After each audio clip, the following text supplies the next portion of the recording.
प्रिय दर्शक बंधु आपण मान समस्त को यही नुआ भिडियो स्वागत जनाऊँगी। जय जगन्नाथ।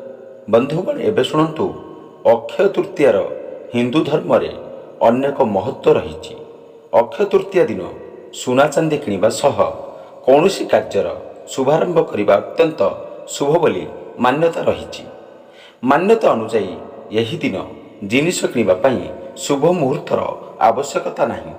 तेबे एभली अनेक लोक रही जो माने सुना चांदी किणवा को कष्टकर हो पड़े। एथिपाई आउ चिंता कर नहीं बंधुगण। सुना चांदी व्यतीत एभली किछि सहज जिनिष विषय जानतु जहाकु किणवा द्वारा सुना चांदी किणवा भली शुभफल प्राप्ति होइथाय।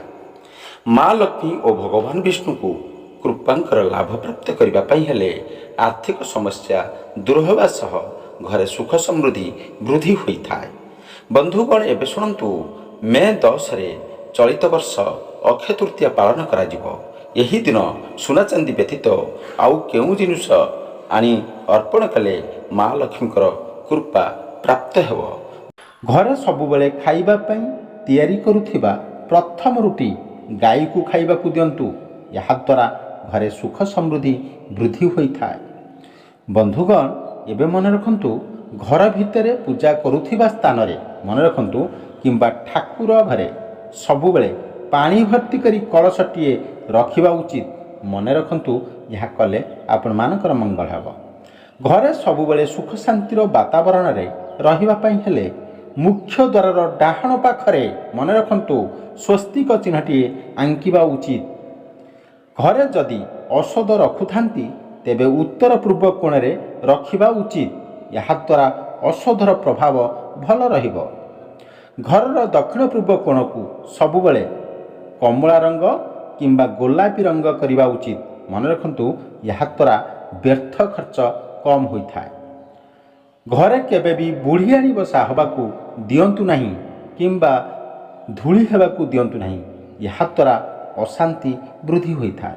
बंधुगण जदि आपण माने ए पर्यंत वीडियो को लाइक करना प्लीज वीडियो को लाइक कर दिंतु।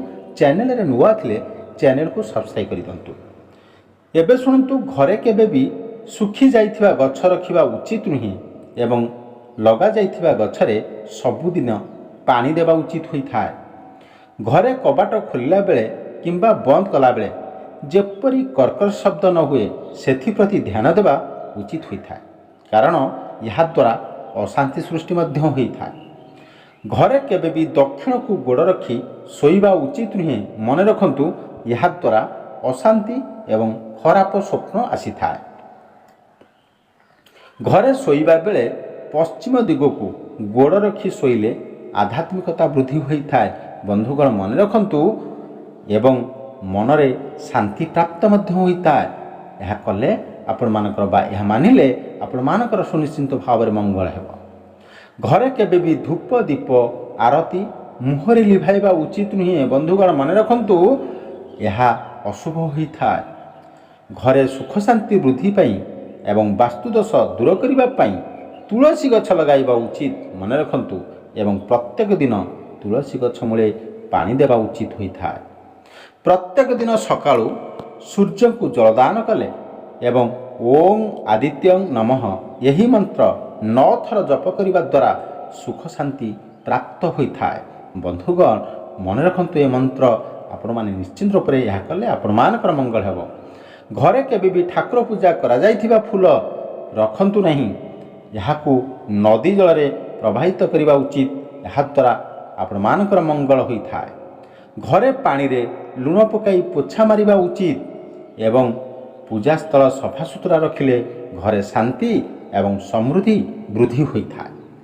जदि रोसई घर कला पड़ी जाइथाय मन रखंतु बंधुगण किंबा रोसई घर कांथ फाटी जाइथाय तेबे तुरंत ठीक करिदेबा उचित। यह रिपेयरिंग करिबा जरूरी होइथाय। कारण यह अशांति वृद्धि करिथाय। जदि आपण माने रिपेयरिंग न करिवे ताहले अशांति निश्चित रूप से वृद्धि हेबो।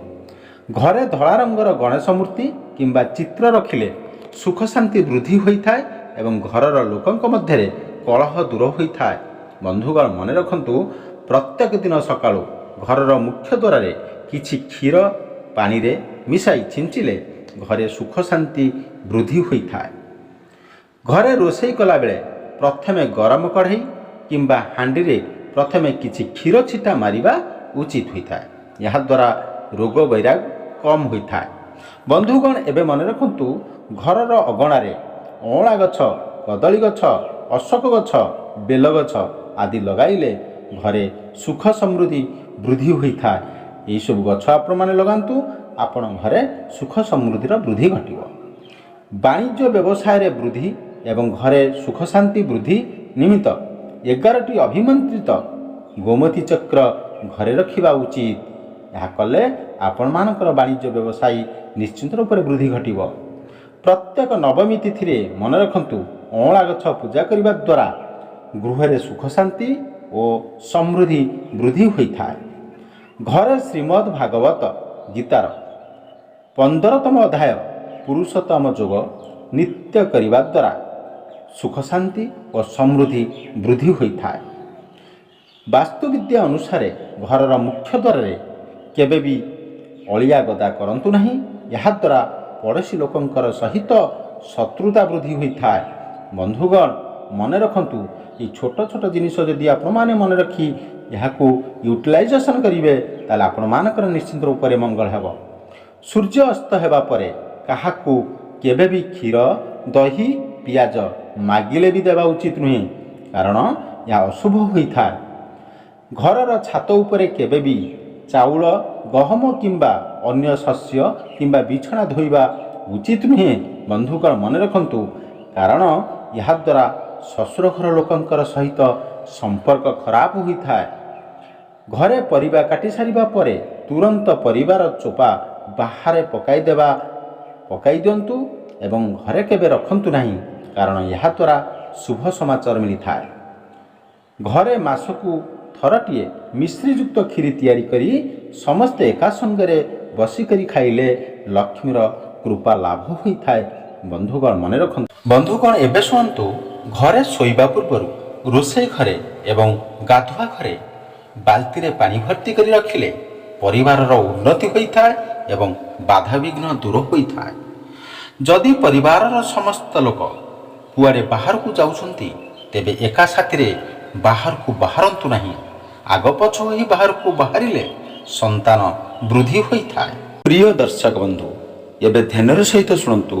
ଚଳିତ ବର୍ଷ ଅକ୍ଷୟ ତୃତୀୟା ଦିନ ରୋହିଣୀ ନକ୍ଷତ୍ର ସହ ସୁକର୍ମ ଯୋଗ ସୃଷ୍ଟି ହେବାକୁ ଯାଉଛି। ବନ୍ଧୁଗଣ, ଏହା ଅତ୍ୟନ୍ତ ଶୁଭ ହୋଇଥାଏ। ତେଣୁ ସୁନା ଚାନ୍ଦି ନ କିଣିପାରିଲେ ଏହି ବିଶେଷ ଜିନିଷ ନିଶ୍ଚୟ କିଣନ୍ତୁ। ଏହାଦ୍ୱାରା ମା ଲକ୍ଷ୍ମୀ ପ୍ରସନ୍ନ ହୋଇଥାନ୍ତି, ଘରେ ସୁଖ ସମୃଦ୍ଧି ବୃଦ୍ଧି ହୋଇଥାଏ। ବନ୍ଧୁଗଣ, ମା ଲକ୍ଷ୍ମୀଙ୍କର ପୂଜାରେ ହଳଦିଆ ସୋରିଷ ଓ ଯଅ ଅର୍ପଣ କରାଯାଏ। ତେଣୁ ଅକ୍ଷୟ ତୃତୀୟା ଦିନ ହଳଦିଆ ସୋରିଷ ନିଶ୍ଚୟ କିଣନ୍ତୁ। ବନ୍ଧୁଗଣ, ଏ ପର୍ଯ୍ୟନ୍ତ ଯଦି ଭିଡ଼ିଓ ଲାଇକ୍ କରିନାହାନ୍ତି, ପ୍ଲିଜ୍ ଭିଡ଼ିଓକୁ ଲାଇକ୍ କରିଦିଅନ୍ତୁ। ଚ୍ୟାନେଲରେ ନୂଆ ଥିଲେ ଚ୍ୟାନେଲକୁ ସବସ୍କ୍ରାଇବ୍ କରିଦିଅନ୍ତୁ। ଅକ୍ଷୟ ତୃତୀୟା ଦିନ କଉଡ଼ି ନିଶ୍ଚୟ କିଣନ୍ତୁ। ଅକ୍ଷୟ ତୃତୀୟା ଦିନ ବଜାରରୁ କଉଡ଼ି କିଣି ଆଣି ମା ଲକ୍ଷ୍ମୀଙ୍କର ଚରଣରେ ଅର୍ପଣ କରନ୍ତୁ। ଏହା କରିବା ଦ୍ୱାରା ଆପଣମାନଙ୍କର ସୁଖ ଶାନ୍ତି ପ୍ରାପ୍ତ ହେବ। ବନ୍ଧୁଗଣ, ଏହି କଉଡ଼ିକୁ ପୂଜା କରିସାରିଲା ପରେ ତାପର ଦିନ ଏହାକୁ ଲାଲ କପଡ଼ାରେ କଉଡ଼ିକୁ ବାନ୍ଧି ନିଜ ଆଲମାରିରେ ରଖନ୍ତୁ। ଆର୍ଥିକ କ୍ଷେତ୍ରରେ ଲାଭବାନ ହେବେ। ଆଦୌ ଧନର ଅଭାବ ହେବ ନାହିଁ। Thank you so much watching.